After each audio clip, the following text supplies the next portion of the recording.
What's going on, guys? Welcome back to my channel. Today's main video is a new release review where I give you my overall thoughts and opinions about some of the brand new releases.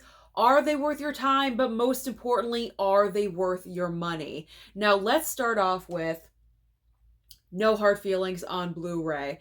This movie I've gushed about in probably the last two videos that I've put out to you, but I honestly can't help it because for me, this was such a refreshing comedy. Now, these days, it's very, very rare that we get a decent comedy because, let's be honest, everyone is kind of walking on eggshells when it comes to offending people. You don't want to do that, but that is what comedy is for. You're supposed to make people feel uncomfortable. That's the entire point of the craft of comedy. So the past, I would say 10 years, comedy films have been very scarce at the movie theater. So when I went to go and see this, I was laughing, loved it, had a great time with it. I knew I wanted to pick it up on physical. Jennifer Lawrence gives a fantastic performance because it's so outside of her comfort zone of what we normally see her do, and I would love to see her do more comedies like this. Yes, this film is a little bit raunchy, but it's not too raunchy. It's not like American Pie or Revenge of the Nerds from the 80s. It's definitely not to that extreme. I would say it's probably more uncomfortable, if anything. There's a couple of scenes in the movie. There is full frontal, by the way. So if you were not aware of that, there is a full frontal female scene in the movie, just to let you guys know, to be aware of that. So scenes like that could possibly make you feel uncomfortable, especially if you watch it with your parents. I don't know. I mean, I watched it with mine, but I mean, we have such an open household. It's really no big deal at this point. But I mean, things like that could be possibly uncomfortable. However, there is a lot of heart and soul at the center of this film, and I've said it before, these two have a fantastic dynamic and relationship in this film, and I just really enjoyed it. As I mentioned, it's one of my top 10 from the past summer, and this may make the top 10 of the year. Who knows, because I really enjoyed it. So I definitely recommend that you watch it, pick it up on physical. If you kind of are unsure about it, pick it up during a Black Friday sale or during the holiday time. I guarantee it will go down in price. But if you don't want to pay for it, eventually this movie will go to Netflix. So be on the lookout for that. And when it does go to Netflix, I will inform you during Weekend Watch. So be on the lookout for that one. But really enjoyed No Hard Feelings, obviously. Pick it up. Pick it up. Okay, next on the list is The Nightmare Before Christmas 4K. This surprised a lot of people because I think I mentioned this was a big question mark for me for that week. Do I pick this up? Do I not? So I did, because a lot of people were saying this has a great 4K transfer. The price point wasn't too pricey. It was on the lower end of $20. It was $21.99. So I figure I'll go ahead and I'll pick it up and I'll experience it. I gotta be honest, I've only seen this movie one time prior to the 4K, and I know a lot of people out there live, breathe, and die for this movie. I get it.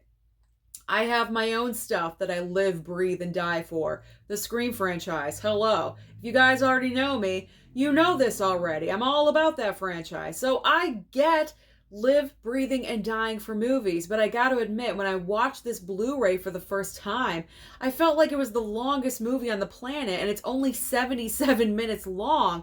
I'm not really sure why I felt that way, but I will have to say, upon watching it with the 4K transfer, which is very nice, by the way, I enjoyed it more. I think it's growing on me. I probably have to watch it a few more times to really find the love for this movie and appreciate it, but I am glad that I picked it up because I am appreciating it. However, the one big negative, and I think there's a few people that have commented about this, is the sound quality. The sound quality is not good with this 4K, and that is because I had to turn up this movie to like 50 or 60 on my TV to even hear it clearly. It is so low. I'm not really sure why it's so low. Thank goodness for closed captioning. Otherwise, I would have been screwed. But you really need to turn up your volume to even hear this just okay. So I'm not really sure what happened with the sound. That is the major negative I have with this, but other than that, very nice transfer. And like I said, it's growing on me. Okay, next I have not one, but two copies of The Flash. I was very fortunate. Warner Brothers sent me the very nice slipcover, and High Def Ninja sent me the Icon edition. So I will just hold up both and show them off to you. Now, I feel like with DC, I hate to say that they're getting a bad rap with everything, or bad rep, whatever it is. Like, people are complaining about DC a lot with like every single movie. I mean, I watched Shazam 2. It really wasn't that bad. Was it the best? No, but it was like a decent movie. I feel like the same thing is occurring with The Flash. I went saw it in the theater. I was like, okay, I didn't think it lived up to the hype. And I feel like that's the big problem with The Flash, is that this movie was being screened so early before its release date. And that was the big mistake with this film, because there was a lot of hype with this movie. You had celebrities saying and endorsing this film, saying it was like the best film they've ever seen. So you're getting overly hyped for this movie. And then when you go and see it and it doesn't live up to that expectation, you get disappointed and you feel like it was a failure. I don't believe The Flash is a complete failure. I've seen movies that are way worse than this. But what I will say is that The Flash does have moments in here. In particular, my favorites are when you have Ezra Miller playing Barry Allen with the woman that plays his mother. My favorite scene in the entire movie is towards the very end. They're in the grocery store and they're having that moment, that one moment. That's some of the best work that DC has done, like since Zack Snyder's Justice League. That was an amazing scene. Unfortunately, they follow it up with something completely ridiculous, and it kind of ruins the feeling that you just got in that one scene. But there's a lot of great elements with The Flash, but I feel like it was way overhyped, unfortunately, and because of that, because it didn't live up to being a perfect film, a lot of people just automatically went to the negative. So The Flash is a victim of that. But I enjoyed watching it again, and I feel like if I watch it more, maybe it'll grow on me a little bit more. I'm not really sure, but it's not a horrible film. It's definitely not horrible. It was just disappointing. It was disappointing, I will say that. But thank you, Warner Brothers, for sending this my way, because I really do appreciate it. Appreciate. All right. Appreciate. All right, let's move on next to another studio I work with, which is Lionsgate. Now, Lionsgate sent over About My Father on Blu-ray. Now, when this movie was coming out into theaters, I was like, no, I'm not going to bother with that one. It doesn't look good. This is a case of never judge a movie by its cover, because let me tell you something. This movie was so hilarious. It is all about Italian culture and culture clash. If you are an Italian, if you come from an Italian household or an Italian family, and you're going to know all about this movie. The ins and the outs of everything that's being talked about in this film, you're going to know exactly, you're going to relate. You are so going to relate to everything in this film. We have, what's his name? Sebastian Maniscalco. I know he's a very well-known comedian, and he's kind of like transitioning over into movies. He was in Green Book, and now he's in this film. He is so hilarious. I was dying laughing. I so appreciated the comedy.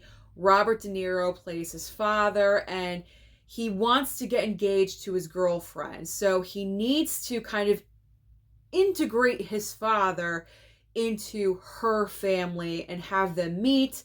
And it is just a hilarious film. I could go on, but this is definitely very underrated for the year. So I do recommend this one. If this one goes down to like $10 during Black Friday, pick it up because it is well worth it. I will say it's worth it. Okay, now we are getting into some Arrow. I picked up 3 brand new Arrows and I'm very excited. Okay, first one is the Last Starfighter 4K upgrade from Arrow. This one I picked up during like a random week where really nothing brand new that I was interested in was coming out, and I said, okay, I'll get the Last Starfighter. Like, I've never seen this movie before. Someone did send me the Blu-ray, but I still hadn't gotten around to watching it, so I figured, you know what, I'll pick this one up. Let me tell you something. This one is one of the big surprises of the year for me because I grew up in the 80s. I was born in 80. So from 80 to 90, those were my years. And this was from, is it on here? It's 80 something. When's it from? Of course I can't find it. I don't know. But what I will say is that this is fun, pure 80s cheesy Velveeta, and I loved watching it. 80s films are a comfort for me. 80s movies were just different. They had a different tone, a different vibe. They just had a completely different feel from the movies that we get now. And this film is definitely one of those. I mean, you have this kid living in a trailer park and they have like this one random video game that he is like an expert at, and he gets like sucked into the game or something, and he now has to like, it's kind of like Star Wars, like he now has to fight and like save the galaxy because he's the best player of this video game. I mean, the concept is completely ridiculous, but it was also a lot of fun at the same time. Great transfer, by the way. Arrow has been doing some great transfers, and this is definitely one of them. So this is definitely worth the pickup. Highly recommend. Another Arrow that I highly recommend for the 4K transfer is Hugo. This transfer is probably one of the best of the year. So this was directed by Martin Scorsese. I did realize this. I already knew about it. I think he won Best Director Golden Globe or something for this film. I do remember something. This was nominated during award time, but it's not an obvious Martin Scorsese because he's known for mob films and Wolf of Wall Street, obnoxious movies, not movies like Hugo. So this was a complete 180 from what I'm used to seeing from Scorsese. I do have to say what I saw, you can tell where this is going. What I saw, I was really enjoying, but I did fall asleep. And the reason being is because this movie is a little bit on the slow side. So I kind of felt myself drifting. I was trying to fight it and I couldn't, and I was gone. And I woke up right at the very end with the credits. So I think I made about halfway through the film what I was watching. I was really enjoying. And like I said, this 4K transfer is one of the best of the year. I was amazed when it first started. It just, I have no words. Like, crystal clear. Crystal clear. And I don't have like the best upscale 4K TV by any means.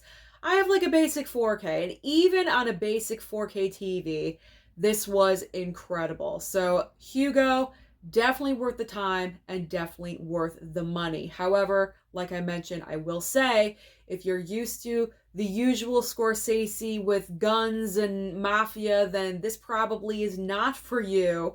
But if you like something more on the slower side, then give it a chance. Definitely give it a chance. All right, so my final Arrow that I watched is Weird Science 4K. However, this one kind of kills me because, like I just mentioned with Hugo, that picture was fantastic. I mentioned I have a basic 4K TV. with Weird Science, it wasn't the best transfer to me. That's my opinion. I think other people were commenting on Instagram when they were watching it. They were posting that their transfers looked phenomenal.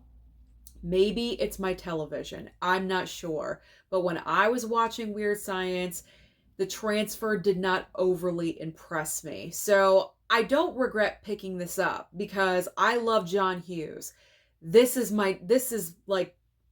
it for me. Like John Hughes films, they're it. Total comfort for me. But the 4K transfer, I hate to say, it wasn't what I thought, and it wasn't what I expected it to be, unfortunately. So I would say wait for a sale. I mean, if you have more of like a top-notch 4K TV, go ahead and pick this up and get it, because look at the slipcover. It's totally amazing.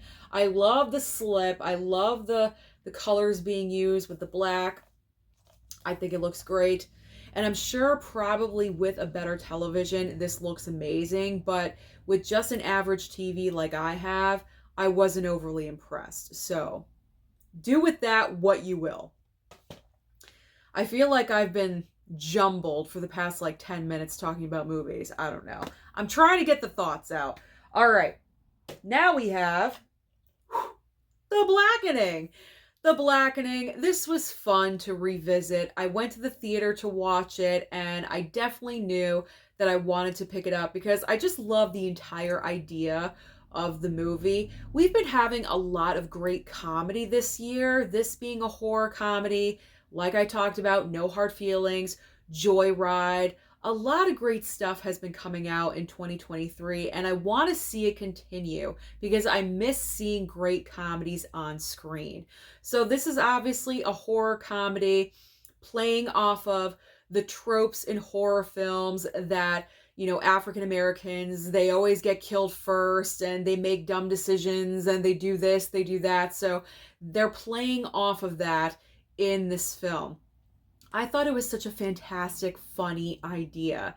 And watching it at home with my parents, we were laughing. We had a great time with it. It is a Lionsgate steelbook, so that's why I picked up the steelbook, because it is Lionsgate.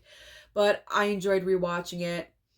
It's probably not going to be for everyone. I will say that, because I have seen some mixed reviews about this movie. Some people really loved it like I did, and some people are like, it was just all right. But if you're looking for something different, you know what I mean? Something different, something outside the box, then go for The Blackening.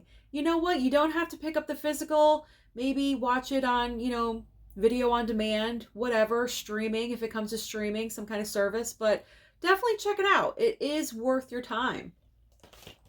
Maybe not necessarily your money, but definitely worth your time. Okay.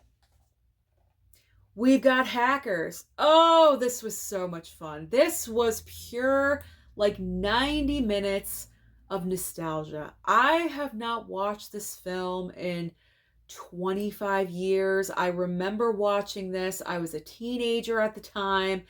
And I don't know. It's just one of those movies that stuck with you. And I've always remembered Hackers. This is when Angelina Jolie, you didn't know her. She was not an A-list star. She was just starting out in her career. You had a lot of like celebrities that were nobodies and have now grown into somebodies. Matthew Lillard, who we all know as Stu Macher in Scream, he's in this film. Johnny Lee Miller, I believe that's his name. He is the lead character in this movie. I mean, you have, let me open this up. You have all these great stars in here. What's his name? Jesse Bradford, I believe, like from, what was the end? Bring It On, I think. I'm going into the archives here. But you have a lot of great young stars in this movie that eventually went on to do bigger and better things. And it was just so much fun to revisit this film and remember what it's all about. And this was pure nostalgia. When I saw that this was getting a 4K upgrade, I knew immediately I had to own it because, again, it's one of those movies from my youth back in the day that I just had to own. And it's a very nice 4K transfer as well. Not as good as Hugo, but it's good. But it's good. And the final movie that I'm going to talk about, unfortunately, I wasn't over the moon about it. You can probably guess what it is. Surprise, surprise, it's Ender's Game.